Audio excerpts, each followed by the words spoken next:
Hussain sir, കുറച്ച് കാലങ്ങൾക്ക് മുമ്പ് കേരളത്തിലെ ഇപ്പോൾ ഒരു ബിസിനസ് ആരംഭിക്കുന്ന വ്യക്തിയെ സംബന്ധിച്ചിടത്തോളം അവർ ഏറ്റവും കൂടുതൽ ഫോക്കസ് ചെയ്യുന്നത് ആ പ്രൊഡക്റ്റാണ്. റൈറ്റ്, ആ പ്രൊഡക്റ്റ് മികച്ചതാക്കണം, നല്ല രീതിയിൽ ലാഭം ഉണ്ടാക്കണം, സാമാന്യം കുഴപ്പമില്ലാത്ത രീതിയിൽ ഒന്ന് ബിസിനസ് മുന്നോട്ടേക്ക് പോകണം. പക്ഷേ ഇന്ന് നോക്കി നമുക്ക് വരുന്ന മിക്കവാറും കോൾസിൽ അവർ ചോദിക്കുന്നത് ഫണ്ടിങ് നോക്കുന്നുണ്ട്, ഇൻവെസ്റ്റ്മെൻറ്റ് നോക്കുന്നുണ്ട്. പ്രത്യേകിച്ച് ഈ യുവാക്കൾ, പഠിച്ചിറങ്ങിയിട്ടുള്ള കുട്ടികൾ ഏറ്റവും കൂടുതൽ നോക്കുന്നത് ഒരു ബിസിനസ് ഐഡിയ ഉണ്ട്, കയ്യിൽ കാശില്ല, നമുക്ക് ഫണ്ട് കിട്ടണം. അതും അറിയുന്ന ആൾക്കാരല്ല, അറിയാത്ത ആൾക്കാർ, പ്രത്യേകിച്ച് ഈ വെഞ്ചർ ക്യാപിറ്റലും അത്തരത്തിലുള്ള രീതിയിൽ അത്യാവശ്യം പണമുള്ള ഇൻവെസ്റ്റേഴ്സിൻ്റെ കയ്യിൽ നിന്ന് ഇൻവെസ്റ്റ്മെൻറ്റ് വാങ്ങി നമുക്ക് ബിസിനസ് ചെയ്യണം. ഈ ഒരു ആഗ്രഹം, ഈ ഒരു ട്രെൻഡ് ഇന്ന് വലിയ രീതിയിൽ നമ്മുടെ കേരളത്തിൽ വരുന്നുണ്ട്. നമുക്കറിയാം, ഒന്ന് കേരളത്തിൽ പഠിച്ചിറങ്ങിയിട്ടുള്ള ജോലിക്കാരെ കിട്ടുന്നില്ല. നമ്മൾ അനുഭവിച്ചുകൊണ്ടിരിക്കുന്ന പ്രശ്നം അതാണല്ലോ. എല്ലാവരും ബിസിനസ്സിലേക്ക് ഇറങ്ങുന്നുണ്ട്. ഇറങ്ങുന്നവരും ഏറ്റവും കൂടുതൽ ഫോക്കസ് ചെയ്യുന്നത് ഇത്തരത്തിലുള്ള ഒരു സ്റ്റാർട്ടപ്പ് ബിസിനസ് ആരംഭിക്കണം എന്നുള്ളതാണ്. അപ്പം ഇത്തരത്തിൽ ഈ ഫണ്ട് സ്വീകരിക്കുന്ന സമയത്ത് ബിസിനസ്സിൽ ഫണ്ട് വേണം, അറിയാത്ത ആൾക്കാരാണ് ഇൻവെസ്റ്റ് ചെയ്യുന്നത്. അപ്പം ഇത്തരത്തിൽ ഇൻവെസ്റ്റ് ചെയ്യണമെന്നുണ്ടെങ്കിൽ നമ്മുടെ കമ്പനി ഏത് രീതിയിൽ ഫോം ചെയ്യണം എന്നുള്ളതൊരു സംശയം മിക്കവാറും ആൾക്കാർ ചോദിക്കുന്നതാണ്. നമുക്കറിയാം, നമുക്ക് ഒന്ന് സാധാരണ പ്രൊപ്പറേഷൻഷിപ്പായിട്ട് GSTയും MSME മാത്രം എടുത്തിട്ട് നമുക്ക് ചെയ്യാം, അല്ലെങ്കിൽ നമുക്കത് ലിമിറ്റഡ് സ്ഥാപനമാക്കി മാറ്റാം. അപ്പോഴും ഉണ്ടൊരു കൺഫ്യൂഷൻ, LLP വേണോ പ്രൈവറ്റ് ലിമിറ്റഡ് വേണോ എന്നുള്ളത്. അപ്പോൾ നമ്മൾ സാധാരണ പറഞ്ഞു കൊടുക്കാറുണ്ട് അവർക്ക് കാര്യങ്ങളെല്ലാം, എന്നാലും നമുക്കൊന്ന് പ്രേക്ഷകർക്ക് വേണ്ടിയിട്ടൊന്ന് പറഞ്ഞു കൊടുക്കാം. LLP ആണോ പ്രൈവറ്റ് ലിമിറ്റഡ് ആണോ ഇൻവെസ്റ്റ്മെൻറ്റ് അറിയാത്ത ആൾക്കാരുടെ നിന്നും ഇൻവെസ്റ്റ്മെൻറ്റ് സ്വീകരിക്കാനായിട്ട് ഏറ്റവും നല്ലതെന്നുള്ളത്? സിജോ, ഇതിൽ ആദ്യത്തെ കാര്യം, പലർക്കുള്ള തെറ്റിദ്ധാരണ എന്താണെന്ന് വെച്ച് കഴിഞ്ഞാൽ, നമ്മളൊരു കമ്പനി സ്റ്റാർട്ട് ചെയ്യുമ്പോഴേക്കും ഇൻവെസ്റ്റേഴ്സ് വരുന്നതാണ് പലൊരു ധാരണ. നമുക്കൊരു കമ്പനി സ്റ്റാർട്ട് ചെയ്ത് അതിലേക്ക് ഇവരുടെ ഇൻപുട്ട് എന്താണ്, എങ്ങനെ വേണം കമ്പനി ഫോം ചെയ്ത് അതൊരു ഏത് ലെവലിലേക്ക് എത്തുന്ന സമയത്താണ് ഇൻവെസ്റ്റ്മെൻറ്റിലേക്ക് പോകേണ്ടതെന്നൊക്കെ ഒരു മോഡുണ്ട്. പക്ഷെ പലരും വിചാരിക്കുന്നത് കമ്പനി സ്റ്റാർട്ട് ചെയ്യണം, നമുക്ക് ആരുടെ നിന്നെങ്കിലും കുറച്ച് ഇൻവെസ്റ്റ്മെൻറ്റ് വാങ്ങാം, എന്നിട്ട് ട്രൈ ചെയ്ത് നോക്കാം, അത് കിട്ടിയില്ലെങ്കിൽ പോകാന്നുള്ളത്. ചിലവർ ഈ ഇൻവെസ്റ്റ്മെൻറ്റ് വരുന്നുള്ള ധാരണയിൽ തന്നെ കമ്പനി ഫോം ചെയ്തിട്ട് ഒരു 4 monthsോ 6 monthsോ കഴിഞ്ഞിട്ട് ആ ഇൻവെസ്റ്റ്മെൻറ്റ് വരുന്നില്ലെങ്കിൽ ക്ലോസ് ചെയ്യാൻ വരുന്ന ഒരുപാട് പേരുണ്ട്. പല കമ്പനീസും പൂട്ടിപ്പോകാൻ കാരണം അത് തന്നെയാണ്. ചിലവർ അവരുടെ ലിമിറ്റഡ് ആയിട്ടുള്ള അവരുടെ ഫണ്ട് ഉപയോഗിച്ചുകൊണ്ട് കമ്പനി സ്റ്റാർട്ട് ചെയ്യും. എന്നിട്ട് ഒരു ഘട്ടത്തിൽ ആരെങ്കിലും പറഞ്ഞിട്ടുണ്ടാവും ഞങ്ങൾ ഇൻവെസ്റ്റ്മെൻറ്റ് സഹായിക്കാം എന്നൊക്കെ. അത് അവരുടെ അപ്പോഴത്തെ സാഹചര്യം അനുസരിച്ചിട്ടായിരിക്കാം പറഞ്ഞിട്ടുണ്ടാവുക. പിന്നീട് ഒരു 6 month കഴിയുന്ന സമയത്ത് ഇവരുടെ മൂഡ് ചേഞ്ച് ആവാം, അല്ലെങ്കിൽ അവർക്കത് ഫിനാൻഷ്യൽ കണ്ടീഷൻ മോശമായിരിക്കും, ഇൻവെസ്റ്റ്മെൻറ്റ് ചെയ്യാൻ പറ്റിയെന്നൊന്നും വരില്ല. അപ്പോൾ പലരും പറയും നിങ്ങൾ സ്റ്റാർട്ട് ചെയ്തോളൂ ഞാൻ. അപ്പോൾ ഇവരുടെ മനസ്സിൽ രണ്ടുണ്ടാവും. ഒന്ന്, ഇങ്ങനെ കമ്പനി പോകണമെന്ന് നോക്കിയിട്ട് നമുക്ക് ചെയ്യാം. ഈ വാക്കിൻ്റെ പുറത്ത് തന്നെ കമ്പനി സ്റ്റാർട്ട് ചെയ്യുന്ന കുറേ പേരുണ്ട്. അപ്പോൾ ഇൻവെസ്റ്റ്മെൻറ്റ് എന്നുള്ളത് നമ്മുടെ കയ്യിൽ ആദ്യം തന്നെ അറ്റ്ലീസ്റ്റ് 1 to 2 years റണ്ണ് ചെയ്യാൻ പറ്റുന്ന ഫണ്ട് ഉണ്ടെങ്കിൽ ആ ബിസിനസ് അതൊരു ബഡ്ജറ്റാക്കി ബഡ്ജറ്റിംഗ് ചെയ്ത് കാൽക്കുലേറ്റ് ചെയ്ത് ബിസിനസ് ചെയ്യുന്നതായിരിക്കും എപ്പോഴും നല്ലത്. അതായത് അൾട്ടിമേറ്റ്ലി ഇത്രയേ ഉള്ളൂ, ഈ ഫണ്ടിങ് പ്രഥമ ഫോക്കസ് ആക്കി വെച്ചുകൊണ്ട് ബിസിനസ് ചെയ്യുന്നതിനേക്കാളും അതാണ് പ്രശ്നം വരുന്നത്. നമുക്ക് നമ്മുടെ ബിസിനസ് ആശയം നല്ലതായിരിക്കണം, അത് നമുക്ക് ആ ഒരു ഇനീഷ്യൽ ട്രാക്ഷൻ എന്ന് പറയും. തുടക്കത്തിൽ കിട്ടുന്ന ആ ഒരു ഒന്നില്ലെങ്കിൽ കസ്റ്റമേഴ്സിന് എണ്ണം കൂടണം, അല്ലാന്നുണ്ടെങ്കിൽ നമുക്ക് ആ ബിസിനസിന്റെ വാല്യൂ ഉയർത്താൻ കഴിയണം. അത്തരത്തിൽ എന്തെങ്കിലും ട്രാക്ഷൻ ഉണ്ടാക്കി കഴിഞ്ഞിട്ട് ഇൻവെസ്റ്റ്മെന്റ് നോക്കാൻ കിട്ടും. ഐഡിയാസ് ഒരുപാട് പേർക്കുണ്ട്, ഇഷ്ടം പോലെ ഐഡിയാസ് ഉണ്ട്. ആരോട് വേണമെങ്കിലും ചോദിച്ചാൽ എല്ലാവർക്കും ആ ഇൻട്രസ്റ്റ് ഉണ്ട്, താല്പര്യമുണ്ട്, ബിസിനസ് ചെയ്യണം എന്നുള്ള താല്പര്യമൊക്കെ ഉണ്ട്. അപ്പോൾ എപ്പോൾ പുറത്തുനിന്നുള്ളൊരു ഫണ്ട് നമ്മൾ ഉപയോഗിച്ചിട്ട് നമ്മൾ ചെയ്യുന്നു, ആ ഒരു റെസ്പോൺസിബിലിറ്റി ഇപ്പോൾ പലരും എടുക്കാറില്ല. കാരണം അവർക്ക് അവരുടെ കയ്യിൽ നിന്ന് ഫണ്ട് ഇൻവെസ്റ്റ്മെൻറ്റ് ചെയ്യുന്ന അത്രത്തോളം ഒരു ശ്രദ്ധ ആരും ഇതിൽ പുലർത്താറില്ല. ഫണ്ടിങ് പുറത്തേക്ക് വരുന്തോറും നമുക്ക് എത്ര വലിയ കമ്പനി ആയിട്ട് എന്താണ്, നമുക്ക് ബൈജൂസിൻ്റെ കാര്യം പോലെ അറിയാമല്ലോ, വലിയ ഫണ്ടിങ് വരുമ്പോൾ ഈ ഉത്തരവാദിത്തം ഇത് അതിന്റെ റെസ്പോൺസിബിലിറ്റി ലോട്ടറി അടിക്കുന്ന പോലെയാണ്. ഒരു ലോട്ടറി അടിച്ചു കഴിഞ്ഞാൽ ഒരു 20 കോടി രൂപ അടിച്ചു കഴിഞ്ഞാൽ ഇത് എന്ത് ചെയ്യണം എന്ന് അറിയുന്നില്ല. അതുകൊണ്ടാണ് പലരും ലോട്ടറി അടിച്ച് ആരും നന്നായിട്ടില്ല ഇതുവരെ. അത് തന്നെയാണ് സംഭവം. അവർക്ക് ആവശ്യമുള്ളതിൽ ഏറെ ഫണ്ട് വരികയാണെന്നുണ്ടെങ്കിലുള്ള പ്രശ്നങ്ങളും ഇതൊക്കെ തന്നെയാണ്. അപ്പോൾ നമുക്ക് നമ്മുടെ ബിസിനസ്സിന് ആവശ്യമുള്ള ഒരു ഫണ്ടിങ് ഉണ്ട്, അതിന് മേലെ നമുക്ക് വാങ്ങാതിരിക്കും. ഫണ്ട് മേ ബി ഇനി ആരെങ്കിലും തരാൻ റെഡിയാണെങ്കിൽ പോലും വാങ്ങരുത്. കാരണം എത്ര ഫണ്ട് വരുന്നോ അത്രത്തോളം ലയബിലിറ്റിയാണ് ഇൻക്രീസ് ചെയ്യുന്നത്. ഇവൺ അത് ബാങ്ക് ലോൺ ആവട്ടെ എന്തോ ആവട്ടെ. നമ്മുടെ ബിസിനസ്സിന് ഇപ്പോൾ ഫോർ എക്സാമ്പിൾ ഒരു 1 crore ആണ് ആവശ്യം എന്ന് വെച്ച് കഴിഞ്ഞാൽ അതാണ് നമുക്ക് ബിസിനസ് ചെയ്യാൻ ആവശ്യം. ഈ സ്ഥലത്ത് 5 crores ആരെങ്കിലും തന്നു, അല്ലെങ്കിൽ ടെക്നോളജി നന്നായിട്ടുണ്ട്, ഇതിന് ബൂം ചെയ്യാൻ താല്പര്യം ഉണ്ട് എന്നൊക്കെ പറഞ്ഞിട്ട് ആരെങ്കിലും ഒരു 5 crores തന്നാലും എൻ്റെ അഭിപ്രായത്തിൽ അത് വാങ്ങേണ്ട കാര്യം. ആ 4 crores നമുക്ക് അവർക്ക് റിട്ടേൺ പ്രതീക്ഷിച്ചിട്ട് നമുക്ക് അത്രയും റിട്ടേൺ കൊടുക്കാനില്ല. അതിനേക്കാളും എത്രയോ മടങ്ങ് 20 മടങ്ങൊക്കെ കൂടുതലാണ് അവർ എക്സ്പെക്ട് ചെയ്യുന്നത്. അപ്പോൾ ഏറ്റവും കൂടുതൽ അട്രാക്ട് ചെയ്യുന്നത് എങ്ങനെയാണെന്നറിയോ? കമ്പനിയിൽ എത്ര കൂടുതൽ റിട്ടേൺ കൊടുക്കുന്നത്. യഥാർത്ഥ റിട്ടേൺ പറഞ്ഞു കഴിഞ്ഞാൽ ആരും ഇൻവെസ്റ്റ് ചെയ്യാൻ തയ്യാറില്ല. ഇപ്പോൾ നമ്മുടെ ഒരു റിട്ടേൺ പെർസെൻറ്റേജ് ഒരു മേ ബി സ്റ്റാർട്ടിങ് കമ്പനി കുറച്ചും കൂടെ റൺ ആയി കഴിഞ്ഞാൽ, സ്റ്റാർട്ടിങ് കമ്പനിയിൽ ഒന്നും ഉണ്ടാവില്ല, ഇനി കുറച്ചുകൂടെ റൺ ആയാലും മേ ബി നമുക്ക് കൊടുക്കാൻ പറ്റുന്ന ഒരു 12%, സ്ലോലി 15% എന്നൊക്കെ പറയുന്ന ഒരു റിലയബിൾ ആയിട്ടുള്ള കാര്യമാണ്. പക്ഷെ ആ ഒരു പെർസെൻറ്റേജിന് ആരും ഇല്ല. ഇതിപ്പോൾ നമ്മൾ ഇൻവെസ്റ്റ് ചെയ്ത ഫണ്ട് ഇരട്ടിയായിട്ട് വരും എന്ന് പറഞ്ഞാൽ ഇമ്മീഡിയറ്റ്ലി ഇൻവെസ്റ്റ്മെൻറ്റുകൾ വരും. എവിടെ ഇല്ലാത്ത ഫണ്ടൊക്കെ ഒരു കടം വാങ്ങിയിട്ടെങ്കിലോ അല്ലെങ്കിൽ ഗോൾഡൊക്കെ പണയപ്പെടുത്തിയിട്ടെങ്കിലും കൊണ്ടുവന്നിടും. പലരും ഞാൻ കണ്ടിട്ടുണ്ട്, ഇൻവെസ്റ്റ് ചെയ്യും മന്ത്ലി ഇത്ര ഫിക്സഡ് ആയിട്ട്. അതെങ്ങനെയാണെന്ന് പ്രെഡിക്റ്റ് ചെയ്യാൻ പറ്റുന്നില്ല. മന്ത്ലി നിങ്ങളൊരു 5 ലക്ഷം ഇൻവെസ്റ്റ് ചെയ്യൂ, മന്ത്ലി 50,000 തരാം എന്നൊക്കെ പറഞ്ഞ് ഞാൻ കണ്ടിട്ടുണ്ട്. അല്ലെങ്കിൽ എന്താണ്, ആ ഇൻവെസ്റ്റ് ചെയ്ത എമൗണ്ട് നിങ്ങൾക്ക് 1 ഇയറിൻ്റെ ഉള്ളിൽ അതിൻ്റെ 3ഉം 4ഉം ഒക്കെ ആയിട്ടാണ് അവർ റിട്ടേണിൻ്റെ ഒരു ഇത് ചെയ്യുന്നത്. അപ്പോൾ അത്രയും നല്ല ബിസിനസ്. അതായത് ഇവൻ നമ്മൾ ആലോചിക്കണം, വലിയ കോർപ്പറേറ്റ് ഈ പറഞ്ഞ പോലെ അംബാനി പോലുള്ള ആളുകൾക്ക് പോലും കണ്ടുപിടിക്കാൻ പറ്റാത്ത അത്രത്തോളം മാർജിൻ ഓഫ് പ്രോഫിറ്റ് കണ്ടുപിടിക്കാൻ പറ്റിയ ബിസിനസ് അവരുടെ കയ്യിൽ. അപ്പോൾ അങ്ങനത്തെ ഒരു കൺസെപ്റ്റ് ഉണ്ടെങ്കിൽ ഇത്രയും പേരൊന്നും ഫണ്ട് വാങ്ങേണ്ട കാര്യമില്ല. അത് ചെയ്യാൻ വെഞ്ചർ ക്യാപിറ്റലിസ്റ്റ് പോലെയുള്ള ഒരുപാട് പേരുണ്ട്, ഫോറിൻ ഇൻവെസ്റ്റേഴ്സ് ഉണ്ട്, വെഞ്ചർ ക്യാപിറ്റലിസ്റ്റ് ഉണ്ട്. അങ്ങനത്തെ ഒരു ടെക്നോളജിയും കാര്യങ്ങളൊക്കെ കൊണ്ടുവരികയാണെന്നുണ്ടെങ്കിൽ അപ്പോൾ അതിൻ്റെ മെത്തേഡ് ഈസ് എൻറ്റയർലി ഡിഫറെൻ്റ് ആണ്. അപ്പോൾ അൾട്ടിമേറ്റ്ലി നമുക്ക് നമ്മുടെ ബിസിനസ്സിന് ആവശ്യമുള്ള വളർച്ചയ്ക്ക് ആവശ്യമായിട്ടുള്ള ഫണ്ട് മാത്രമാണ് നമ്മൾ കാണേണ്ടത്. പിന്നെ ചോദ്യം ഇതാണ്, നമുക്ക് അങ്ങനെയാണെങ്കിൽ ഏത് രീതിയിലുള്ള കമ്പനി സെറ്റപ്പിനാണ് ഈ ഫണ്ട് വാങ്ങുന്നതിൽ ഏറ്റവും നല്ലത്? മുമ്പിൽ 2 ഓപ്ഷൻസ് ഉണ്ട്, 3 ഓപ്ഷൻസ് ഉണ്ട്. ഒന്ന് LLP ലിമിറ്റഡ് ലൈബിലിറ്റി പാർട്ണർഷിപ്പ്, മറ്റൊന്ന് പ്രൈവറ്റ് ലിമിറ്റഡ് കമ്പനി, മറ്റൊന്ന് പബ്ലിക് ലിമിറ്റഡ് കമ്പനി. ഇതിൽ ഏതാണ് എന്നുള്ളത്? ആൻഡ് ഓൾസോ 1% കമ്പനി അത് കൊടുക്കാം. ഇത് എല്ലാവർക്കും വരുന്ന കൺഫ്യൂഷനാണ് കേട്ടോ. അപ്പോൾ ഒരു ഇൻവെസ്റ്റ്മെൻറ്റ് നമുക്ക് എന്തായാലും ഒരു പോയിന്റ് ഓഫ് ടൈമിൽ കമ്പനിക്ക് ആവശ്യം വരും. അത്രത്തോളം എൻ്റെ കയ്യിൽ ഫണ്ടില്ല. ബട്ട് ഇനീഷ്യലി ഞാൻ സ്റ്റാർട്ട് ചെയ്യുന്നു, റണ്ണിങ് പീരിയഡിൽ വന്നിട്ട് ഐദർ ബാങ്ക് സഹായിക്കേണ്ടി വരും, അല്ലെങ്കിൽ കുറച്ച് ഇൻവെസ്റ്റേഴ്സ്. ബാങ്ക് പെട്ടെന്നൊന്നും സഹായിക്കില്ല. മേ ബി ഈ പല സ്കീം നമുക്ക് ഇൻവെസ്റ്റ്മെന്റ് എന്ന് പറയുന്ന കാറ്റഗറിയിൽ ബാങ്കിന് നമുക്ക് പെടുത്താൻ കഴിയത്തില്ല. അത് ലോണാണ്. അത് തുടക്കത്തിൽ തന്നെ നമുക്ക് വേണമെങ്കിൽ MSME ലോൺസും അത് വളരെ ചെറിയ എമൗണ്ട്, അതിന് മേലേക്ക് പോകുകയാണെന്നുണ്ടെങ്കിൽ തുടക്കക്കാർക്ക് അത് ഡെഫിനറ്റ്ലി ആ ഒരു ലോൺ വെച്ച് എക്സ്പാൻഡ് ചെയ്ത് പോകുകയാണെന്നുണ്ടെങ്കിൽ നമുക്ക് ആ റിസ്ക് കാൽക്കുലേറ്റ് ഒക്കെ ചെയ്തിട്ട് ആളുകൾ വലിയ രീതിയിൽ ഫണ്ടിങ് കൊണ്ടുവരണം. ആ ഒരു ഘട്ടത്തിലേക്ക് പോകുന്ന സമയത്ത് ഇപ്പോൾ ഇവർക്ക് ഒരു ആ ഫൗണ്ടേഷൻ തന്നെ വളരെ കൃത്യമായിരിക്കണം. ലൈക്ക് ഇവരുടെ ഇപ്പോൾ സപ്പോസ് ഒരു എക്സാമ്പിൾ പറയാം. ഒരു കമ്പനി ഒരു പേഴ്സൺ സ്റ്റാർട്ട് ചെയ്യുന്നു, അവരുടെ ഇൻവെസ്റ്റ്മെൻറ്റ് എന്നുള്ളത് ഒരു 50 lakhs. 50 lakhs ആണ് പ്രൊമോട്ടർക്ക് മാക്സിമം ഇൻവെസ്റ്റ് ചെയ്യാൻ പറ്റുന്നത്. ചില പ്രൊമോട്ടേഴ്സിന് ടെക്നോളജിയും ഐഡിയ മാത്രം, അത്രയും ഫണ്ട് ഉണ്ടാവില്ല. ഒരു 20 lakhsോ 25 അല്ലെങ്കിൽ ഒരു ടെക്നോളജി മാത്രമേ ഉണ്ടാവുള്ളൂ.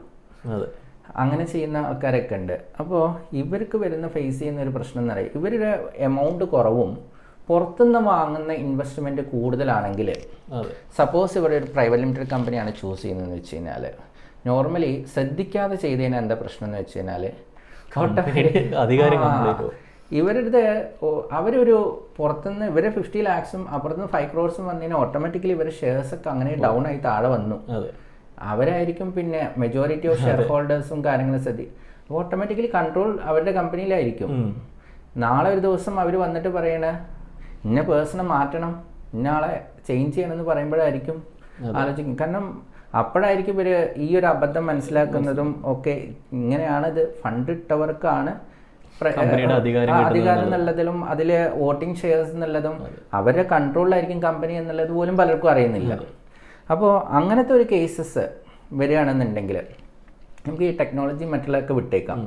നോർമൽ കേസസിൽ നമ്മുടെ ഇൻവെസ്റ്റ്മെൻറ്റ് കുറവും പുറത്തുനിന്നുള്ള നമ്പർ ഓഫ് പീപ്പിൾസ് വളരെ കുറഞ്ഞ ആളുകൾ എത്തുന്നത്, അത് ഫ്രണ്ട്സ് ആവാം. ഏറ്റവും പെട്ടെന്ന് നമുക്ക് ഇൻവെസ്റ്റ്മെൻറ്റ് കിട്ടുന്നത് പറയുന്ന ഫ്രണ്ട്സാണ്, അല്ലെങ്കിൽ റിലേറ്റീവ്സ് ആവാം, അല്ലെങ്കിൽ അറിയുന്ന ആരെങ്കിലും റെഫർ ചെയ്തിട്ട് വരുന്ന ആൾക്കാർ. അല്ലാതെ തീരെ പരിചയമില്ലാത്തവരത്തൊക്കെ പോയിട്ട് ഇൻവെസ്റ്റ്മെന്റ് വാങ്ങാന്ന് പറയുന്നത് വളരെ ഡിഫിക്കൽട്ട് ആയിട്ടുള്ളത്. അത് നല്ല ബിസിനസ് ആശയമായിരിക്കണം, നന്നായി പിച്ചിലൊക്കെ ഉണ്ടാക്കിയിട്ട് പ്രസന്റ് ചെയ്ത് അതും റെയർ കേസസിൽ അവർ ഇൻവെസ്റ്റ് ചെയ്യുള്ളൂ. അങ്ങനെ ചെയ്യുന്ന, അങ്ങനെ ഇൻവെസ്റ്റർ ആയിട്ട് നിൽക്കുന്ന ആൾക്കാർ പെട്ടെന്നൊന്നും ഇൻവെസ്റ്റ് ചെയ്യില്ല. അവർ വളരെ കൃത്യമായി സൂക്ഷിച്ച് സ്റ്റഡി ചെയ്ത് അവർ ആ ലീഗൽ ഫോർമാലിറ്റീസ് ഒക്കെ വളരെ കൃത്യമാണോ നോക്കിയിട്ട് ഇവരുടെ പ്രോജക്റ്റ് റിപ്പോർട്ടൊക്കെ വാങ്ങി അതിന്റെ ഫൗണ്ടേഴ്സിനെ നോക്കി അവരുടെ എക്സ്പീരിയൻസ് നോക്കി. അതെ അതെ, ഫൗണ്ടേഴ്സിന്റെ ഒരു അത് എല്ലാ ഭാഗത്തും ഉണ്ട്. ഫൗണ്ടേഴ്സിന്റെ ഒരു ബിസിനസ് എത്ര മികച്ചതാണെന്നുണ്ടെങ്കിലും വിഷയമില്ല, ഇത് ആര് റൺ ചെയ്യണം, ഇവരെ കൊണ്ട് ഇത് മുന്നോട്ട് കൊണ്ടുപോകാൻ കഴിയുമെന്നുള്ളതാണല്ലോ നോക്കുന്നത്. ഈവൻ കമ്പനി ഇല്ലെങ്കിൽ പോലും അവർക്ക് ചില ആളുകൾക്ക് ഇതൊന്നും അറിയില്ല, കമ്പനിയാണോ അത് വേറെ കാര്യം, വ്യക്തികളെ വിശ്വസിച്ച് ഇൻവെസ്റ്റ് ചെയ്യുന്ന ആൾക്കാർ ഇഷ്ടം പോലെ ഉണ്ട്. അങ്ങനെ ഇൻവെസ്റ്റ് ചെയ്തിട്ട് കുഴി ചാടിയുള്ളവരുണ്ട്. അത് ഇഷ്ടം പോലെ. അത് നമ്മള് സത്യം വേറെ വിഷയമാണ്. ഈ ഇൻവെസ്റ്റ്മെന്റ് ചെയ്യാൻ പോകുന്നവർ ആലോചിക്കേണ്ട കുറച്ച് കാര്യങ്ങളും കൂടി അത് നമുക്ക് ഡിസ്കസ് ചെയ്യേണ്ടതായിട്ട് വരും. കമ്പനിയെ കുറിച്ച് അപ്പോൾ LLPയെ സംബന്ധിച്ചിടത്തോളം അവിടെ നമ്മുടെ ഇൻവെസ്റ്റ്മെന്റ് കുറവും പുറത്തുനിന്നുള്ള ഇൻവെസ്റ്റ്മെന്റ് കൂടുതലാണെങ്കിൽ നമുക്ക് LLP തന്നെ മേ ബി കുറച്ച് പേർക്ക് 2-3 പേർക്ക് ഇൻവെസ്റ്റ്മെന്റ് ആണ് സുഖസുന്ദരമായിട്ട് നമുക്ക് കമ്പനി റൺ ചെയ്യണമെങ്കിൽ LLP മതിയാവും. അപ്പോൾ നമ്മൾ ശ്രദ്ധിക്കേണ്ട ഒരു കാര്യം എന്ന് വെച്ച് കഴിഞ്ഞാൽ നമ്മുടെ ഇൻവെസ്റ്റ്മെൻറ്റിൻ്റെ കൂടെ തന്നെ നമ്മുടെ ഫാമിലി മെമ്പേഴ്സ്, വൈഫോ റിലേറ്റീവ്സോ പാരൻസോ ആരെങ്കിലുമൊക്കെ ചെറിയ ഇൻവെസ്റ്റ്മെൻറ്റ് കൊടുത്തിട്ട് അവരെ കൂടെ മെമ്പേഴ്സിനെ ആഡ് ചെയ്ത് വെക്കുക. പാർട്ട്ണറാക്കി ജനറൽ പാർട്ട്ണറായിട്ട് വോട്ടിംഗ് ഷെയർ ഉള്ള പാർട്ട്ണറാക്കിയിട്ട് ആഡ് ചെയ്യുക. അപ്പോൾ ഈവൻ നമ്മുടെ ഇൻവെസ്റ്റ്മെൻറ്റ് 10 ലക്ഷം രൂപയാണെങ്കിൽ പോലും മെമ്പേഴ്സ് കൂടുതലാണ്. അവരുടെ ഇൻവെസ്റ്റ്മെൻറ്റ് കൂടുതലാണെങ്കിലും 2 പേരെ ചേർന്നിട്ടായിരിക്കും 1 crore ഇട്ടിട്ടുണ്ടാവുക. അപ്പോൾ അങ്ങനെ വരുമ്പോൾ വോട്ടിംഗ് ഷെയറൊക്കെ നമ്മുടെ കയ്യിൽ തന്നെ ഉണ്ടാവും. അതൊരു കാര്യം. രണ്ടാമത് ഈ പ്രൊമോട്ടേഴ്സിനെ പ്രൊട്ടക്റ്റ് ചെയ്യാനുള്ള ക്ലോസസ് ഒക്കെ നമ്മൾ എന്ത് ചെയ്യണം, എഗ്രിമെൻറ്റിനകത്ത് കൊണ്ടുവന്നു കഴിഞ്ഞാൽ അത് സേഫാണ്. അത് ശ്രദ്ധിക്കാത്ത രീതിയിൽ ഇൻവെസ്റ്റ്മെൻറ്റ് ചെയ്താൽ അപ്പോഴേ പ്രൈവറ്റ് ലിമിറ്റഡ് കമ്പനിക്ക് സംഭവിച്ചു തന്നെ ഇവിടെയും സംഭവിക്കും. അപ്പോൾ ഈ കാര്യങ്ങൾ ശ്രദ്ധിച്ചിട്ട്, കാരണം എന്താണെന്ന് വെച്ച് കഴിഞ്ഞാൽ നമ്മളെ ഒരു ബിസിനസ് ഐഡിയ അതിനെ 100% വർക്കൗട്ട് ചെയ്യുന്നത് ഇൻവെസ്റ്റ്മെൻറ്റ് ചെയ്യുന്ന ആൾക്ക് എന്ന് പറയുന്നത് ഇൻവെസ്റ്റ്മെൻറ്റ് ചെയ്യുന്ന റിസ്ക്കാണ്. പക്ഷേ ഈ പേഴ്സൻ്റെ ഒരു മേ ബി ഒരു ആയുസിൻ്റെ ഒരു ഇതായിരിക്കാം, കുറേ കാലത്തെ എഫേർട്ടിൻ്റെ ഒരു പരിശ്രമമായിരിക്കാം. മേ ബി ആൾക്ക് ഒരുപാട് വിഷനും ഉണ്ടാവാം, നല്ല രീതിയിൽ ബിസിനസ് പ്രോസ്പെറസ് ആയിട്ട് വരേണ്ട ബിസിനസ്സൊക്കെ ആയിരിക്കാം. അപ്പോൾ ഈ ഒരു ചെറിയൊരു അബദ്ധത്തിൻ്റെ പേരിൽ പോയിട്ട് ചാടരുത്. അപ്പോൾ അങ്ങനത്തെ കേസസ് നമുക്ക് അറിയുന്ന ആൾക്കാർ ആണെന്നുണ്ടെങ്കിൽ LLP ഡെഫിനറ്റ്ലി ആക്കി നമുക്ക് ഫ്രണ്ട്സ് ഫാമിലി ഒക്കെ ആണെങ്കിൽ വാങ്ങാം. പക്ഷേ അറിയാത്ത ഒരാളാണെന്നുണ്ടെങ്കിൽ വെറും ഒരു എഗ്രിമെന്റ് 1000 രൂപയുടെ എഗ്രിമെന്റ് കൊടുത്തു കഴിഞ്ഞാൽ ഷെയർ കൊടുക്കേണ്ടതായിട്ട് വരും. അതെ, അതിൽ അതാണ് പ്രൈവറ്റ് ലിമിറ്റഡ് കമ്പനിയിലേക്ക് വരുന്ന സമയത്ത് ഇൻവെസ്റ്റ് ചെയ്യുന്ന ആൾക്കാർക്ക് കൂടുതൽ താല്പര്യം പ്രൈവറ്റ് ലിമിറ്റഡ് കമ്പനി ആയിരിക്കാം. കാരണം എന്താണെന്ന് വെച്ചാൽ അത് കുറച്ച് വെഞ്ചർ ക്യാപിറ്റൽ പോലെ, അത് എൻ്റർലി ഡിഫറെൻറ്റ് സ്റ്റോറി, നമുക്ക് അതിലേക്കും വരാം. അപ്പോൾ നോർമൽ കേസസിൽ പീപ്പിൾസ് ഇൻവെസ്റ്റ് ചെയ്യുമ്പോൾ പ്രൈവറ്റ് ലിമിറ്റഡ് കമ്പനി എന്ന് പറയുന്നത് LLP ആക്ട് പോലെയല്ല, കമ്പനീസ് ആക്ട് കുറച്ചുകൂടെ വ്യക്തമായിട്ട് പ്രൊട്ടക്ഷൻ കൊടുക്കുന്നുണ്ട് ഈ ഇൻവെസ്റ്റ്മെൻറ്റ് ചെയ്യുന്ന ആൾക്കാർക്ക്. അപ്പോൾ എൻ്റെ ഒരു പേഴ്സണൽ ഒരു അഭിപ്രായത്തിൽ പറയുകയാണെന്നുണ്ടെങ്കിൽ കമ്പനീസ് ആക്ടിൻ്റെ മെജോറിറ്റി ഓഫ് ക്ലൗസസും മെജോറിറ്റി ഓഫ് അതിൻ്റെ സ്ട്രക്ചർ ചെയ്തിരിക്കുന്ന ലോസ് ഒക്കെ എങ്ങനെയാണെന്ന് വെച്ച് കഴിഞ്ഞാൽ ഈ to protect the interest of the ഷെയർ ഹോൾഡേഴ്സിൻ്റെ ഇൻട്രസ്റ്റ് പ്രൊട്ടക്റ്റ് ചെയ്യാനുള്ള കാര്യങ്ങളായിരിക്കും എല്ലാം അതിലുണ്ടാവുക. നോക്കിക്കോളൂ, ഫോർ എക്സാമ്പിൾ ഒരു കമ്പനീസ് ആക്ട് നോക്കി AGM എന്തിനു കണ്ടക്ട് ചെയ്യണു, ബോർഡ് മീറ്റിംഗ് ഇത്ര മിനിമം എന്തിനു കണ്ടക്ട് ചെയ്യണു, പ്രോക്സി എന്തിന്, കോറം എന്തിന്, എല്ലാ കാര്യം വെക്കുന്നതിന്റെ കാരണം എന്താണെന്ന് വെച്ചാൽ ഇൻട്രസ്റ്റ് പ്രൊട്ടക്ട്. അവരുടെ ഇൻട്രസ്റ്റ് എന്ന് പറഞ്ഞാൽ അവർ ഇൻവെസ്റ്റ്മെന്റ് അവിടെ കറക്റ്റ് ആയിട്ട് മോർ സേഫായി കൊണ്ടുപോകണം എന്നുള്ളതാണ്. അതിന് വേണ്ടിയിട്ടാണ് അവരെന്ത് ചെയ്യുന്നത്, ഇത്രയും റൂൾസും റെഗുലേഷൻസും എല്ലാം ഫോളോ അപ്പ് ചെയ്യുന്ന ഇത്ര ഫയലിങ്സുകൾ കാട്ടെ എല്ലാം ആയിക്കോട്ടെ. ഇതിൻ്റെ ഒരു കോൺസെപ്റ്റ് എന്ന് പറയുന്നത് അതാണ്. അപ്പോൾ പ്രൈവറ്റ് ലിമിറ്റഡ് കമ്പനിയിൽ റൂൾസും റെഗുലേഷൻസും ഭയങ്കരമാണ്. അതുകൊണ്ട് ആരെങ്കിലും പെട്ടെന്ന് പിടിച്ച് ചീറ്റ് ചെയ്തിട്ട് പോകാൻ കഴിയില്ല.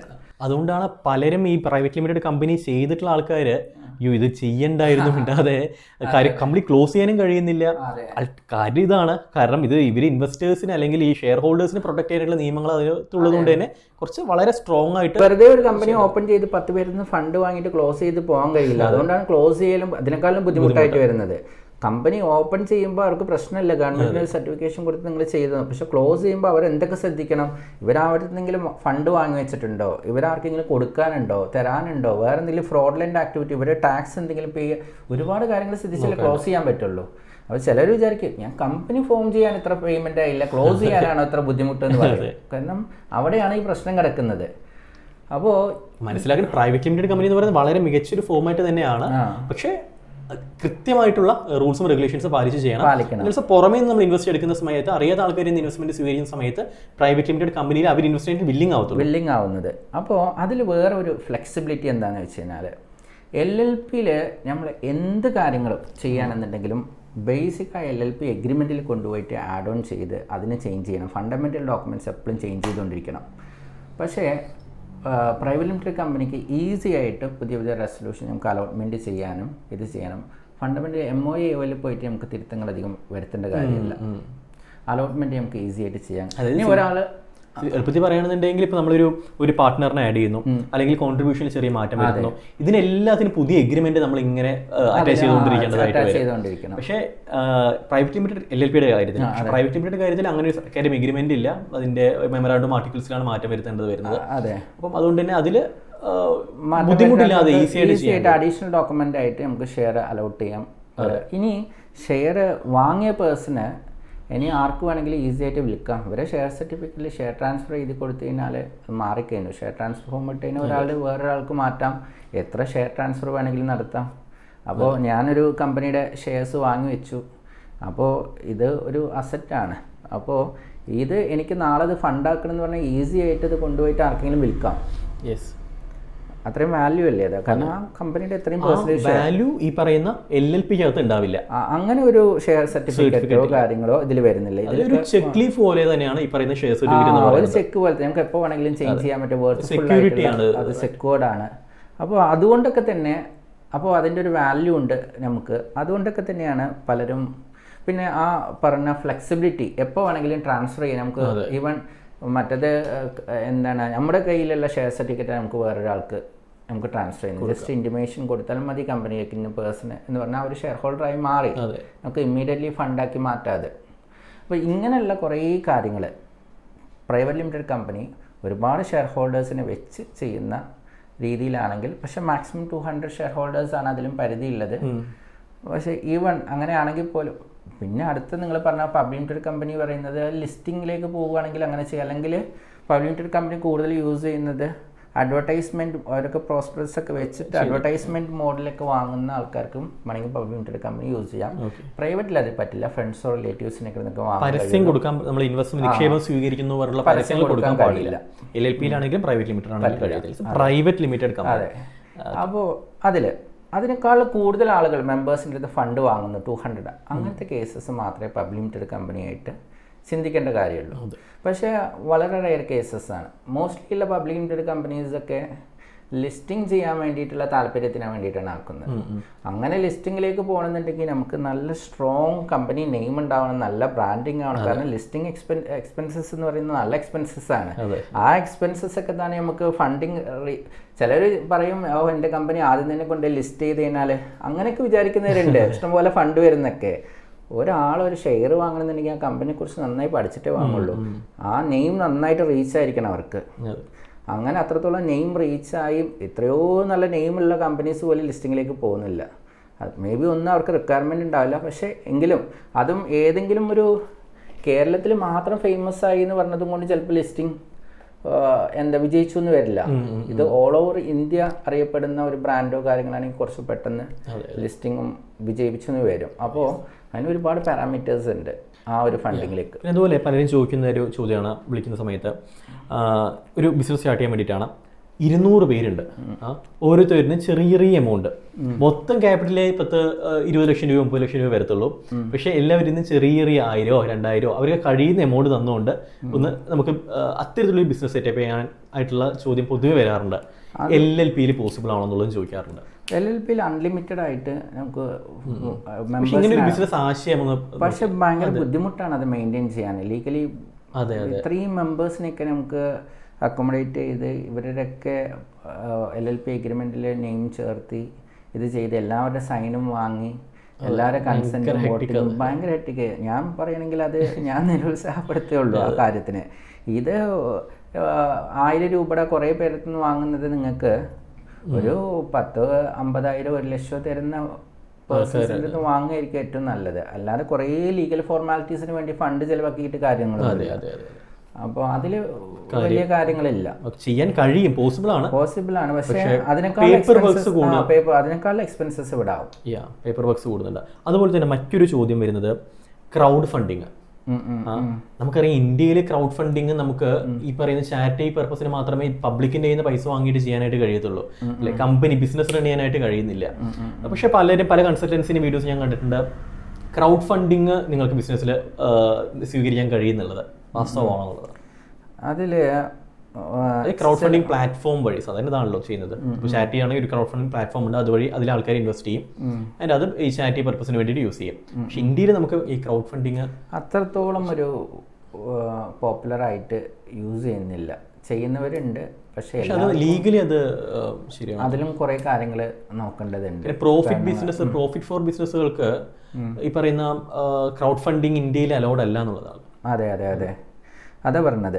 അത് റൂൾസും റെഗുലേഷൻസും പല സമയത്തും പല ആളുകളും ഇത് മിസ്യൂസ് ചെയ്യുന്ന സമയത്ത് ഇത് ചിലത് എവിടെ ആക്ട് സൈലൻ്റ് ആയിരിക്കുന്നോ അവിടെ വന്നിട്ട് ആളുകൾ അത് യൂസ് ചെയ്യാൻ നോക്കും. വൺസ് ഗവൺമെൻറ് അത് ശ്രദ്ധിക്കാൻ തുടങ്ങുന്ന സമയത്ത് അതിന് വേണ്ട റൂൾസ് ഉണ്ടെങ്കിൽ, അതുകൊണ്ടാണല്ലോ പല സമയത്തും ഈ അമെൻമെൻറ്റ് റൂൾസൊക്കെ വരുന്നത്. അതുകൊണ്ട് അങ്ങനത്തെ പ്രശ്നങ്ങൾ ഇപ്പോൾ വന്നില്ലെങ്കിൽ കൂടി ഭാവിയിലേക്ക് വരാം. അൾട്ടിമേറ്റ്ലി ഇത്രയേ ഉള്ളൂ. നമ്മളിപ്പോൾ LLP ആണെന്നുണ്ടെങ്കിലും പ്രൈവറ്റ് ലിമിറ്റഡ് ആണെന്നുണ്ടെങ്കിലും നമുക്കൊരിക്കലും പബ്ലിക്കിന്റെ മുമ്പിൽ പരസ്യം കൊടുത്ത് പത്രത്തിൽ പരസ്യം കൊടുത്തിട്ടോ അല്ലെങ്കിൽ ഒന്നും നമുക്ക് ചെയ്യാൻ പാടില്ല. അവിടെ ക്രൗഡ് ഫണ്ടിങ് എന്ന് പറയുന്ന ഒരു ടേമേ അവിടെ നമുക്ക് സത്യത്തിൽ യൂസ് ചെയ്യാൻ കഴിയത്തില്ല. അതെ, ഇനി നമുക്ക് ചെയ്യാൻ പറ്റുന്നതും ഇപ്പോൾ ഇവിടെ നടക്കുന്ന ഏറ്റവും കൂടുതൽ ഫണ്ട് ചെയ്യുന്നത് നമ്മൾ ആദ്യം പറഞ്ഞ അതേ കാറ്റഗറീസ് ആണ്. കൂടുതലും ഈ പ്രവാസികൾ ഒരുപാട് ഫണ്ട് ചെയ്യുന്നുണ്ട്. അതായത് അവര് അറിയുന്ന ആളുകൾക്ക് തന്നെയാണ് ഇൻവെസ്റ്റ് ചെയ്യുന്നത്. ഒരു പുതിയ ഒരു സംരംഭം തുടങ്ങുന്നുണ്ട്, അപ്പം നാളെ ഇങ്ങോട്ട് വരികയാണെന്നുണ്ടെങ്കിൽ, നാട്ടിലേക്ക് വരികയാണെന്നുണ്ടെങ്കിൽ ഇതൊന്നൊരു ബെനിഫിറ്റ് ഉണ്ടായിക്കോട്ടെ, ഇതൊന്നൊരു റിട്ടേൺ കിട്ടിക്കോട്ടെ എന്നുള്ള ഒരു ആഗ്രഹത്തിൻ്റെ പുറത്ത് കുറേ കമ്പനീസിൽ കൊണ്ടുപോയിട്ട് ഇൻവെസ്റ്റ് ചെയ്യുന്നുണ്ട്.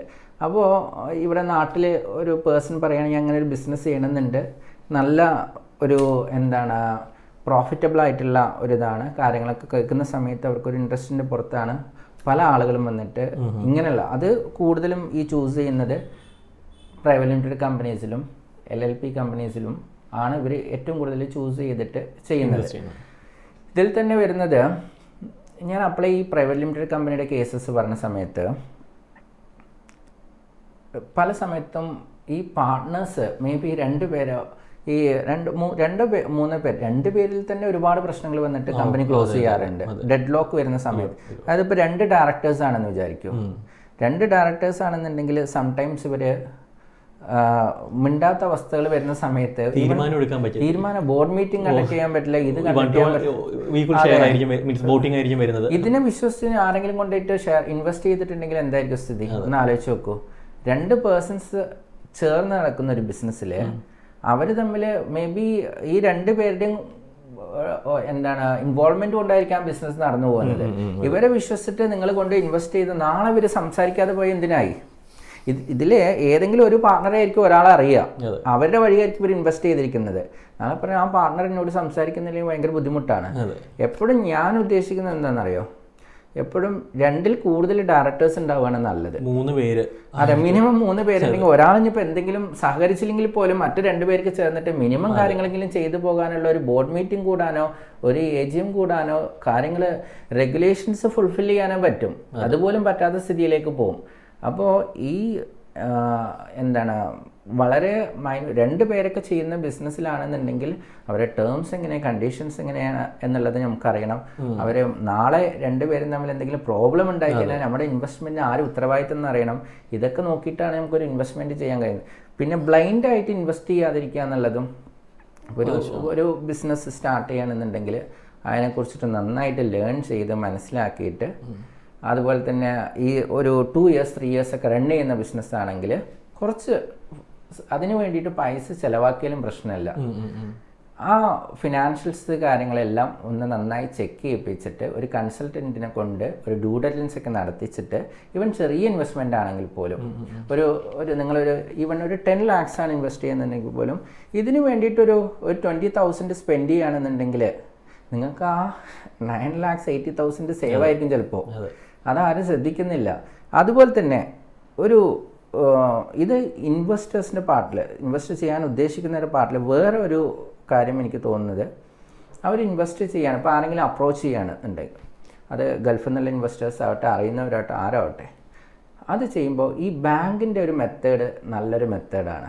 അതായത് ഒറ്റ സ്കെച്ചിൽ ഇൻവെസ്റ്റ് ചെയ്യാതിരിക്കുക. ഇപ്പോൾ ഇൻവെസ്റ്റ്മെൻറ്റ് 1 crore ആണെന്ന് വെച്ച് കഴിഞ്ഞാൽ ആ 1 crore rupees ഒറ്റയടിക്ക് ചെയ്യണ്ട. ഓക്കെ, ഓരോ പാർട്ടിലും ഓരോ സ്റ്റേജസിലായിട്ട് ചെയ്യാൻ ഉദ്ദേശിക്കുക. അവരോട് പറയുക വരുന്നവർക്ക്, ഇനീഷ്യലി 6 months എനിക്ക് ചെയ്യാൻ പറ്റുന്നത് 20 lakhs, എന്നിട്ട് അതിൻ്റെ പ്രോസ്പെക്ട്സ് ഒക്കെ ഇങ്ങനെ കമ്പനി പോകുന്ന വിലയിരുത്തിയിട്ട് നെക്സ്റ്റ് 6 months ഇനിയൊരു എമൗണ്ട് കൊടുക്കാം അടുത്ത ഇയറിലേക്ക്. കാരണം ഒറ്റ ടൈമിൽ ഈ കമ്പനിയിലേക്ക് കൊണ്ടുവരുന്ന ഇതിൽ എനിക്ക് തോന്നുന്നു. അപ്പോൾ അങ്ങനെ ഒരു സ്പ്ലിറ്റപ്പിൽ കൊടുക്കുക. അപ്പോൾ സപ്പോസ് 6 months കഴിഞ്ഞിട്ട് ഇത് കറക്റ്റായ പാത്തിലല്ല പോകുന്ന വെച്ച് കഴിഞ്ഞാൽ അറ്റ്ലീസ്റ്റ് നിങ്ങൾക്ക് ബാലൻസ് എമൗണ്ടെങ്കിലും സേവ് ചെയ്യാൻ പറ്റും. അല്ലെങ്കിൽ ആ 1 crore ഇട്ട എമൗണ്ട് അങ്ങോട്ടും ഇല്ല ഇങ്ങോട്ടും ഇല്ല എന്നുള്ളൊരു സ്ഥിതിയിലേക്ക് വരും. അപ്പോൾ ഈ കാര്യങ്ങളൊക്കെ വളരെ ശ്രദ്ധിച്ചിട്ട് ഇൻവെസ്റ്റ് ചെയ്യുന്നതാണ് നല്ലത്. നമ്മുടെ മെയിൻ ടോപ്പിക് സിജു പറഞ്ഞതുപോലെ തന്നെ കമ്പനീസിൻ്റെ കാറ്റഗറി ചൂസ് ചെയ്യുകയാണെന്നുണ്ടെങ്കിൽ 1% കമ്പനിയിൽ പിന്നെ ഒറ്റ പേഴ്സൺ ഉള്ളൂ. OPC-യിൽ എന്തായാലും കഴിയില്ല. അതിന് കൺവേർട്ട് ചെയ്തിട്ട് പ്രൈവറ്റോ അല്ലെങ്കിൽ LLP ആക്കിയാൽ മാത്രമേ ഇനിയൊരു ഇൻവെസ്റ്റർ 1% എന്ന് പറഞ്ഞാൽ ഒരൊറ്റ ഓണറിനുള്ള. ഡയറക്ടേഴ്സ് വേണമെങ്കിൽ ഒന്നിലധികം ആവാം, പക്ഷേ ഓണേഴ്സ് ഒറ്റ പേഴ്സൺ തന്നെയായിരിക്കും ഒരാളുടെ ഇൻവെസ്റ്റ്മെന്റ്. ഇപ്പോൾ മറ്റൊരു ഇത് ഇപ്പോൾ LLP സ്റ്റാർട്ട് ചെയ്തു, ചെറിയ ബിസിനസ് ആണ് LP സ്റ്റാർട്ട് ചെയ്തു, നാളെ പുറമേ നിന്നുള്ള ആൾക്കാർക്ക് ഇൻവെസ്റ്റ് ചെയ്യാനായിട്ടുള്ള ഒരു താല്പര്യമുണ്ട്. അപ്പോൾ നമുക്ക് വേണമെന്നുണ്ടെങ്കിൽ ഒരു പ്രൈവറ്റ് ലിമിറ്റഡ് കമ്പനി ഫോം ചെയ്തിട്ട് ഇത് ടേക്ക് ഓവർ ചെയ്യാം. കൺവേർട്ട് പേപ്പർ വർക്ക്സ് കുറെ കൂടുതലല്ലേ, കുറെ. പക്ഷേ ഇതില് പ്രാക്ടിക്കലി ഒരുപാട് ബുദ്ധിമുട്ട്.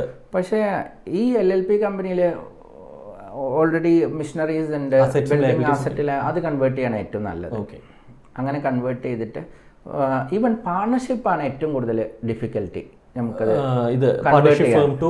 പ്രൈവറ്റില്. LLP ഒരേ എന്താണ് MC-യുടെ താഴേക്ക് തന്നെ വരുന്ന കാറ്റഗറി ആയതുകൊണ്ട് കുറച്ചുകൂടി ഈസി ആയിട്ട് അത് കൺവേർട്ട് ചെയ്യാം. ടേക്ക് ഓവർ ചെയ്തോടെ, ടേക്ക് ഓവർ ചെയ്യണമെങ്കിലും ചെയ്യാം, അങ്ങനെ വേണമെങ്കിലും ചെയ്യാം. പക്ഷേ ഈ കൺവേർഷൻ ചെയ്ത് കഴിഞ്ഞുള്ള ഒരു പ്രശ്നം, നമുക്ക് സ്റ്റാർട്ടപ്പ് ബെനിഫിറ്റ് കിട്ടത്തില്ല. സ്റ്റാർട്ടപ്പ് ആണെന്നുണ്ടെങ്കിൽ അതെ കുറച്ച്. അതേപോലെ തന്നെ എല്ലാ ഭാഗത്തും ഇത് ചേഞ്ച് ചെയ്യാൻ നിൽക്കണം. ഇവൻ പാൻ കാർഡ് മുതൽ ബാങ്ക് മുതൽ വലിയൊരു ലോങ് പ്രോസസ്സ് ഓരോ ഭാഗത്തേക്ക് നമുക്കിത് പോയി ചേഞ്ച് ചെയ്ത് വരിക എന്നുള്ളത്. ഇവൻ അവർക്ക് മുനിസിപ്പാലിറ്റിയുടെ ലൈസൻസ് ഉണ്ടെങ്കിൽ അത് എല്ലാ ഭാഗത്തും ഈ ചേഞ്ചസ് റിഫ്ലക്റ്റ് ആവണം. അപ്പോൾ അതിൻ്റെതായിട്ടുള്ള ബുദ്ധിമുട്ടുകൾ വരും. അപ്പോൾ പക്ഷേ LLP വേണമെങ്കിൽ എപ്പോൾ വേണമെങ്കിലും പക്ഷേ അധികം ആളുകൾക്കും സത്യത്തിൽ ഈ LLP കൺവേർഷൻ ചെയ്യേണ്ടി വരുന്നില്ല. കാരണം പ്രൈവറ്റ് ലിമിറ്റഡ് കമ്പനിയിൽ ചെയ്യാൻ പറ്റുന്ന ഏകദേശമുള്ള എല്ലാ കാര്യങ്ങളും LLP ചെയ്യാൻ പറ്റുന്നുണ്ട്. ഷെയർ സർട്ടിഫിക്കറ്റ് കൊടുക്കുക എന്നുള്ളത് അത് പലർക്കും അണ്ടർസ്റ്റാൻഡ് ചെയ്യാൻ പറ്റുന്ന കാര്യമാണ്. അല്ല ഒരു കോർപ്പറേറ്റ് മോഡലിലേക്ക് പോകുന്നുണ്ട്, ഇപ്പോൾ വേറൊരു കമ്പനീനെ ടേക്ക് ഓവർ വലിയ രീതിയിൽ എക്സ്പാൻഷനൊക്കെ പ്ലാൻ ചെയ്യുന്നുണ്ടെങ്കിൽ കൺവേർഷൻ ചെയ്യുക, അതിന് സ്പെൻഡ് ചെയ്യുന്നതിന് പ്രശ്നങ്ങളൊന്നുമില്ല. അതുപോലെ തന്നെ നമുക്കിപ്പം ഒരു അപ്പോൾ ബെറ്റർ നമുക്കൊരു ഇൻവെസ്റ്റ്മെന്റ് പുറമേ നോക്കുകയാണെന്നുണ്ടെങ്കിൽ പ്രൈവറ്റ് ലിമിറ്റഡ് ആയിരിക്കും ഇപ്പോൾ ഫോം ചെയ്യുന്നത് നല്ലത്. അല്ലാന്നുണ്ടെങ്കിൽ LLP തന്നെയാണ് ഏറ്റവും ചെയ്യാൻ പറ്റും. ഈ ഫണ്ട് ഫേം എന്ന് പറയുന്നത് നമ്മൾ ഒരിക്കലും ഇപ്പോൾ. പിന്നെ എൻ്റെ ഒരു അഭിപ്രായത്തിൽ നിങ്ങൾ വലിയ ഫണ്ടിങ്, അതായത് ഫോറിൻ ഫണ്ട് അല്ലെങ്കിൽ ഈ വെഞ്ചർ ക്യാപിറ്റലിസ്റ്റിന് ഫണ്ടൊക്കെ നോക്കുന്നുണ്ടെങ്കിൽ പ്രൈവറ്റ് ലിമിറ്റഡ് കമ്പനി ആയിരിക്കും ബെറ്റർ. അങ്ങനെയുള്ളവർക്ക് കുറച്ചും കൂടെ അവർക്ക്, ഞാൻ പറഞ്ഞല്ലേ, ഇൻവെസ്റ്റേഴ്സിൻ്റെ ഭാഗത്ത് നോക്കുമ്പോൾ അവർക്ക് സേഫർ സൈഡ് പ്രൈവറ്റ്. എന്തുകൊണ്ടാണെന്ന് വെച്ച് കഴിഞ്ഞാൽ ഒരു നല്ല ടെക്നോളജി ബേസ് ചെയ്തിട്ടുള്ള കമ്പനി, ഈവൻ ഇപ്പോൾ കൂടി ഇടയിലൊരു കമ്പനി, കേരള കമ്പനിനെ എഡ്യൂക്കേഷൻ റിലേറ്റഡ് ആയിട്ടുള്ള ഒരു കമ്പനി നിർമ്മല സീതാരാമൻ പോലും പറഞ്ഞിരുന്നു. അപ്പോൾ അങ്ങനത്തെ കമ്പനിക്കൊക്കെ ഫണ്ടിങ് വരുന്നത്, അതായത് ഫോറിൻ ഫണ്ടിനെ അട്രാക്ട് ചെയ്യാൻ വേണ്ടിയിട്ട്. കാരണം കൺസെപ്റ്റ് നല്ല കൺസെപ്റ്റ് ആണെന്നുണ്ടെങ്കിൽ നമുക്ക് ടെക്നോളജിൻ്റെ ഫോറിൻ കമ്പനീസ് ഫണ്ടിങ് ഉദ്ദേശിക്കുന്നത് എങ്ങനെയെന്ന് വെച്ച് കഴിഞ്ഞാൽ അവരെ സംബന്ധിച്ചിടത്തോളം നല്ല ടെക്നോളജി, ലോങ് ലാസ്റ്റ് ആയിരിക്കണം ബിസിനസ്. പെട്ടെന്നൊരു 1 വർഷത്തിനോ 2 വർഷത്തിനോ അവർക്ക് റിട്ടേൺ ആവശ്യമില്ല. അവർക്ക് മെല്ലെ റിട്ടേൺ കിട്ടിയാൽ മതി. പ്രൊഡക്റ്റ് ഓറിയൻറ്റഡ് ആണെങ്കിൽ പാറ്റൻറ്റഡ് ആയിട്ടുള്ള കമ്പനിയാണോ എന്നാൽ അവർ സാറ്റിസ്ഫൈഡ് ആണ്. ലോങ് റണ്ണിലേക്ക് അവർക്ക് ഇതിൻ്റെ വാല്യൂ ക്രിയേറ്റ് ചെയ്യാൻ പറ്റുന്ന, കാരണം അവർക്ക് നല്ല ഫണ്ടുള്ള ആൾക്ക് ഇമ്മീഡിയറ്റ്ലി ഇതിനൊരു റിട്ടേൺ കിട്ടേണ്ട കാര്യമില്ല, വാല്യൂ ക്രിയേറ്റ് ചെയ്യാൻ പറ്റുന്ന കമ്പനി ആയിരിക്കുമോ. മാർക്കറ്റുള്ളതായിരിക്കണം. അതെ, ഇങ്ങനെ കുറേ പാരാമീറ്റേഴ്സ്, പിന്നെ അതിനുള്ളിൽ തന്നെ R&D പേഴ്സൺസ് ഉണ്ടെങ്കിൽ പിന്നെ അത്രത്തോളം അവർക്ക് സന്തോഷം. എക്സ്പീരിയൻസ്ഡ് ആയിട്ടുള്ള ഫൗണ്ടേഴ്സ് ഇതൊക്കെ നോക്കിയിട്ടാണ് ഹിസ്റ്ററി, അവരുടെ മുമ്പ് കമ്പനി ഫോം എല്ലാം നോക്കാം. അങ്ങനത്തതിലേക്കാണ് നമുക്കിപ്പോ ഈവൻ ഈസി ആയിട്ട് നമുക്ക് സെർച്ച് ചെയ്ത് കണ്ടുപിടിക്കാവുന്നതാണ് ഫൗണ്ടേഴ്സിന് മുമ്പ് കമ്പനി ഉണ്ടായിരുന്നോ. അതെ ചെയ്യാൻ പറ്റും. അതെ, അതിലൊരു വലിയൊരു വിശ്വാസം ഉണ്ട് കേട്ടോ ഫൗണ്ടേഴ്സ്. കാരണം ഞാനത് ചില കമ്പനീസ്, ഞാൻ പേര് പറയുന്നില്ല, കേരളത്തിൻ്റെ വലിയ ഇത് വളർന്നുകൊണ്ടിരിക്കുന്ന ഒരു കമ്പനിയാണ്. അപ്പോൾ ഞാൻ അവരുടെ ജസ്റ്റ് ഒന്ന് അതിൻ്റെ ഡയറക്ടറിനെ എടുത്തിട്ട് നോക്കിയ സമയത്ത് മനസ്സിലായത് അവർക്ക് മുമ്പ് കുറച്ച് കമ്പനി ഉണ്ടായിരുന്നു, എല്ലാം പൊട്ടിപ്പോയി. അതിനുശേഷം ഇപ്പോൾ ഒരു ബിസിനസ് ആയിട്ട് ഇങ്ങനെ വളർന്നുകൊണ്ടിരിക്കുക. പേര് പറയുന്നതിൽ വിവാദത്തിലേക്ക് നമ്മൾ വെറുതെ ചാടുന്നില്ല. അല്ലാതെ ഈ മേ ബി ഇന്ത്യയിൽ മാത്രമാണ് കേട്ടുള്ളൂ ഈ കമ്പനി പൊട്ടിപ്പോയി കഴിഞ്ഞാൽ പുതിയതായിട്ടൊരു ബാങ്ക് ലോൺ എടുക്കാത്തതൊക്കെ. പക്ഷെ നേരെ മറിച്ച് US എന്ന് പറഞ്ഞു കഴിഞ്ഞാൽ നമ്മുടെ മുമ്പൊരു കമ്പനി നടത്തിയിട്ട് അതിൽ ലോസ് വന്നിട്ടുണ്ടെങ്കിൽ അതൊരു പ്ലസ് പോയിന്റ് ആയിട്ട് വെക്കുന്നത്. ഇനി വരത്തില്ലല്ലോ. നമുക്ക് എല്ലാ സിസ്റ്റവും ഡിഫറെൻ്റ് ആണല്ലോ. അവരുടെ സിസ്റ്റത്തിൽ അങ്ങനെയാണ് വരുന്നത്. ഇനിയിപ്പോൾ ഒരു മേജർ ആയിട്ടുള്ള ഡൗട്ട്, ഇപ്പം പെയ്ഡ് ക്യാപിറ്റൽ 1 ലക്ഷം രൂപ വെച്ചിട്ടാണ് ഞാൻ പ്രൈവറ്റ് ലിമിറ്റഡ് കമ്പനി സ്റ്റാർട്ട് ചെയ്തിട്ടുള്ളത്. ടോട്ടൽ 1 ലാഖാണ്. ഞാനും ഇപ്പോൾ സുനിൽ സാറും കൂടെയാണ്. അപ്പോൾ ഞാൻ 75,000, 25,000 അങ്ങനെ വെച്ചിട്ട് ഒരു 1 ലാഖ് വെച്ചിട്ടാണ് ചെയ്തിട്ടുള്ളത്. അപ്പോൾ പുറമേ നമുക്ക് ഇൻവെസ്റ്റ്മെൻറ്റ് ഒരു 20 ലക്ഷം രൂപ തരാനായിട്ട് ഒരാൾ വില്ലിങ് ആവുകയാണ്, റൈറ്റ്? 1 ലക്ഷമേ ഉള്ളൂ, അവിടെ 20 ലക്ഷം രൂപ തരുന്നുണ്ട്. ഡെഫിനറ്റ്ലി കമ്പനിയുടെ വലിയൊരു ഷെയർ അങ്ങോട്ടേക്ക് പോകും. കമ്പനിയുടെ റൈറ്റ്സ് എന്നിൽ നിന്നും സുനിൽ സാറിൽ നിന്നും അവരിലേക്ക് പോകും. ഈ സാഹചര്യത്തിൽ നമുക്ക് വാല്യുവേഷൻ എന്ന് പറയുന്നൊരു സംഗതി, നമുക്ക് 10 രൂപയ്ക്കാണ് നമ്മൾ ഫസ്റ്റ് ഇനീഷ്യലി ഷെയർ നമ്മൾ ഇഷ്യൂ ചെയ്യുന്നത്. നമുക്കൊരു 6 മാസം കഴിഞ്ഞിട്ട് അല്ലെങ്കിൽ 1 വർഷം കഴിഞ്ഞിട്ട് നമുക്കിതിനൊന്ന് വാല്യുവേഷൻ ചെയ്ത് നമുക്കിതിനെ കുറേ മടങ്ങ് കൂട്ടിയിട്ട് നമ്മുടെ ഷെയർ വാല്യൂ നമ്മൾ ഇൻവെസ്റ്റ് ചെയ്തതും ഒരുപാട് മടങ്ങ് കൂട്ടിയിട്ട് നമുക്കത് ചെയ്യാനായിട്ട് കഴിയും. തീർച്ചയായിട്ടും അങ്ങനെ ചെയ്യാൻ പാടുള്ളൂ. നമ്മളൊരു കമ്പനി ഒരുപാട് എഫേർട്ട്, ഒരുപാട് ഗുഡ് വില്ല് ക്രിയേറ്റ് ചെയ്തിട്ടുണ്ടാവും. അത്രത്തോളം ചെയ്തിട്ട് പുതിയൊരു ഇൻവെസ്റ്റർ വരുമ്പോൾ നമ്മുടെ അതേ ഷെയർ വാല്യൂക്ക് ഒരാൾക്ക് കൊടുക്കേണ്ട കാര്യമില്ല. നമ്മുടെ ഗുഡ് വില്ല് കാൽക്കുലേറ്റ് ചെയ്യണം, നമ്മുടെ എഫേർട്ട് കാൽക്കുലേറ്റ് ചെയ്യണം. എന്നിട്ട് നമുക്കത് 10 രൂപയുടെ ഷെയർസാണ് ഇനീഷ്യലി. ആരൊക്കെ, ഒരാളെന്നല്ല, ഒരു 3-4 പേര് ചേർന്ന കമ്പനീസ് ആവട്ടെ, അവർക്ക് ആ ഒരു വാല്യൂ എന്താണ്. ഇപ്പോൾ 10 റുപ്പീസാണ് ഷെയർസിൻ്റെ വാല്യൂ, അല്ലെങ്കിൽ 100 റുപ്പീസ് വട്ടോ ആണ്, 10 റുപ്പീസ് വെക്കാം. 10 റുപ്പീസിലാണെന്നുണ്ടെങ്കിൽ പുറത്തുനിന്ന് വരുന്ന ആൾക്ക് അത് വാല്യൂ ചെയ്ത് ആ 10 റുപ്പീസിനുള്ള ഒരു ഷെയർ എന്നുള്ളത് 200 റുപ്പീസിനോ 300 റുപ്പീസിനോ കൊടുത്താലേ ഉള്ളൂ അത് ഈക്വലൈസ് ചെയ്യാൻ പറ്റുള്ളൂ. ആ വാല്യൂഷൻ ചെയ്യുന്ന എന്തിൻ്റെ ബേസിസിലാണ്? വാല്യൂഷൻ ചെയ്യുന്നത് നമുക്ക് ബാലൻസ് ഷീറ്റിന്റെ ബേസിൽ, പ്രൊജക്ഷന്റെ ബേസിസിൽ ചെയ്യാൻ കഴിയും. കമ്പനിക്ക് ഞാൻ പറഞ്ഞ പോലെ ഗുഡ് വില്ല് കാൽക്കുലേറ്റ് ചെയ്തിട്ട് നമുക്കത് ചെയ്യാൻ കഴിയും. ബ്രാൻഡിങ്, എത്രത്തോളം ബ്രാൻഡിന്റെ വാല്യൂ ഉണ്ട്, എല്ലാം ക്രിയേറ്റ് നോക്കിയിട്ട് വേണം ഒരു പക്ഷെ അങ്ങനെ വാല്യൂ ചെയ്തിട്ട് പുറത്ത് കൊടുക്കാൻ കഴിയുള്ളൂ. അപ്പോൾ വാല്യൂഷൻ സമയമെടുക്കും. കമ്പനി റൺ ചെയ്ത് കുറച്ചൊന്നും വേണം ഒരു അറ്റ്ലീസ്റ്റ് ഒരു 6 മന്ത് ആയാൽ പോലും അറിയുള്ളൂ. അതുപോലെ തന്നെ ടെക്നോളജി കൊണ്ടുവരുന്നതായിരിക്കും വാല്യൂ ചെയ്യുക. ഒരാൾ നല്ലൊരു ടെക്നോളജി കമ്പനിയിലേക്ക് കൊണ്ടുവരികയാണെന്നുണ്ടെങ്കിൽ അതിനൊരു വാല്യൂഷൻ വെച്ചിട്ട് ആ ഒരു ടെക്നോളജിക്ക് വലിയൊരു എമൗണ്ട് നമുക്ക് കൊണ്ടുപോകും. കാരണം അവിടെ എമൗണ്ട് കൊണ്ടുവരുന്നതിന് പകരം ടെക്നോളജിയെ കൊണ്ടുവരുന്നത്, അതിനൊരു വാല്യൂ നമുക്ക് ക്രിയേറ്റ് ചെയ്തെടുക്കാം. ആരാണ് വാല്യൂഷൻ ചെയ്യുന്നത്? വാല്യൂസ് ഉണ്ട്. ഷെയർ വാല്യൂസ് കഴിഞ്ഞ് ഷെയർ വാല്യൂഷൻ്റെ ആ ഒരു സർട്ടിഫിക്കേഷൻ കഴിഞ്ഞ് ഗവൺമെൻറ് സർട്ടിഫൈ ചെയ്ത ആൾക്കാരാണ്, അവർ വേണം ഈ ഷെയർ വാല്യൂഷൻ ചെയ്യാൻ. അത്യാവശ്യം കുറച്ച് കോസ്റ്റ്ലിയാണ്. പക്ഷേ അത് ചെയ്ത് എന്നിട്ട് വേണം അതിൻ്റെ അടിസ്ഥാനത്തിൽ പ്രീമിയത്തിൽ വേണം ഷെയർ ഇഷ്യൂ ചെയ്യാൻ വേണ്ടിയിട്ട്. ഓക്കെ. അപ്പം അങ്ങനെ ഇഷ്യൂ ചെയ്യുന്ന സമയത്ത് എഗെയിൻ നമുക്ക് 10 ലക്ഷം രൂപയൊക്കെ മേലെ പോകുന്ന സമയത്ത് സ്റ്റാമ്പ് ഡ്യൂട്ടി എന്ന് പറയുന്നത് വരുന്നൊരു കാര്യം. എക്സ്പെൻസസ് ഞാൻ പറഞ്ഞില്ലേ, എക്സ്പെൻസസ് എന്തായാലും വരും.